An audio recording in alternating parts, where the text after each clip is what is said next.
নোংরা জামা কাপড় পরা লোকজনের সাথে আড্ডা দিচ্ছে। আমার হাজবেন্ড এমন করে, সহ্য করবো এগুলো আমি। শান্ত, তোমার সাথে একটু কথা আছে, দিকে আসবে?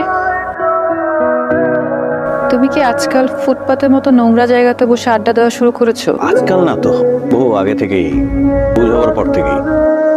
একটা কাজ করবো, আজকে আমাদের বেডরুমে যাওয়ার আগে বাইরের ওই ওয়াশরুমটাতে গিয়ে এই কাপড় চোপড়গুলো ছাড়বে, ভালো করে একটা শাওয়ার নেবে, তারপরে এসো।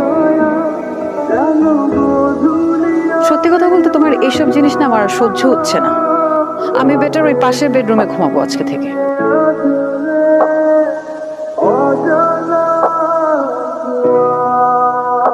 আমি একটা পার্টিতে যাচ্ছি, ফিরতে দেরি হবে। হ্যালো স্যার, আমি পূর্ণতা। থ্যাংক ইউ সো মাচ, আপনি আপনার সুন্দর পার্টিতে আমাকে ইনভাইট করেছেন। আপনার সাহেবকে দেখছি না?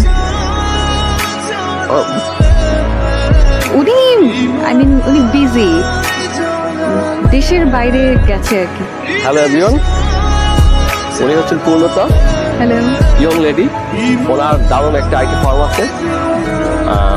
উনি সারা দুনিয়া জুড়ে বড় বড় সব কাজ করে থাকেন। আচ্ছা, আপনি একটু কথা বলেন, আমি আসছি। Excuse me. হ্যাঁ, শিওর। তুমি এখানে কি করছো? এটা আমার পার্টি, এখানে প্লিজ আমাকে ছোট করো না এদের মাঝখানে। আর কি পরে এসেছো, মানে এই অবস্থায় এই ধরনের পার্টি? এটা দেখো আমার বিজনেসের জায়গা, সো প্লিজ তুমি এখন চলে যাও। তুমি আমাকে এদের সামনে ইনসাল্ট করো না, এখনই এখান থেকে চলে যাও প্লিজ। আমার কি সৌভাগ্য, খান্দু সাহেব যে, প্লিজ আসুন।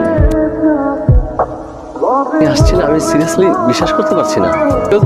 উনি হচ্ছেন মিস্টার শাহরিয়ার শান্ত, একজন বিখ্যাত চিত্রশিল্পী। আমি প্যারিসে একজন বিখ্যাত চিত্রশিল্পীর কাছে ওনার নাম শুনেছি। ওনার কাছে খান্দু সাহেবের অনেকগুলো একটা ছবি আছে। খান্দু সাহেব কিন্তু একজন ভালো মানের ইন্টেরিয়র ডিজাইনার এবং একজন খুব ভালো মানুষ। তিনি অনেক বড় বড় প্রতিষ্ঠানের কাজ ছেড়ে দিয়েছে। আর যে জায়গায় দেখা যাচ্ছে অন্যান্য কোম্পানিগুলো হাত করে তাকিয়ে থাকে ওই সমস্ত কোম্পানির কাজগুলি করার জন্য, আর উনি কিন্তু সব পার্টিতে যান না। আজকে ওনাকে পেয়ে আমি ভীষণ খুশি। আপনাকে ধন্যবাদ। আমার আপনি কষ্ট করে আমার পার্টিতে আসছেন।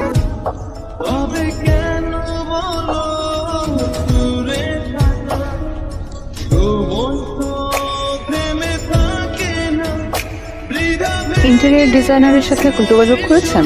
হ্যাঁ ম্যাডাম, করেছিলাম, কিন্তু ওনাদের ম্যানেজার বললেন এখন ওনারা কাজটা করতে পারবেন না। আপনি একটা কাজ করুন, আপনি কোম্পানির ওনারের সাথে। আমি ট্রাই করেছিলাম ম্যাডাম, ওনারা খুব ব্যস্ত আছেন।